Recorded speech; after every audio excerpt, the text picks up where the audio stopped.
66 million years ago, a giant, mountain-sized asteroid hurtles toward Earth at 72,000 kilometers per hour.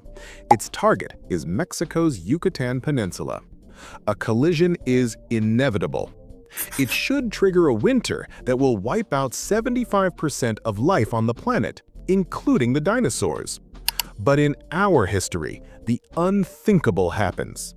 The asteroid misses by just a fraction of a degree, barely grazing the atmosphere. No catastrophe ensues. The dinosaurs survive. The world remains the same. The Cretaceous period smoothly transitions into the next era, but the same creatures still dominate. Herds of Triceratops continue to migrate across the plains. Tyrannosaurs remain apex predators. Pterosaurs rule the skies, and mosasaurs rule the oceans.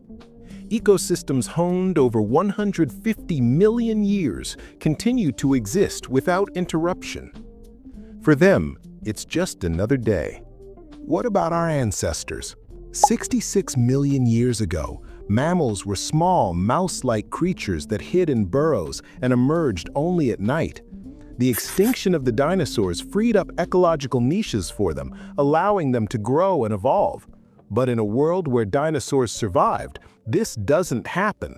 Mammals remain in the shadow of the giants. They can't get bigger because all the big prey is already taken. They can't get smarter because there's no evolutionary pressure. They're forever a late-night snack. But evolution doesn't stand still. It simply takes a different path. Over the next 60 million years, some dinosaurs began to develop intelligence. These likely weren't giants, but rather small predators from the dromaeosaur family, like velociraptors. They already had large brains, dexterous forelimbs, and social structures.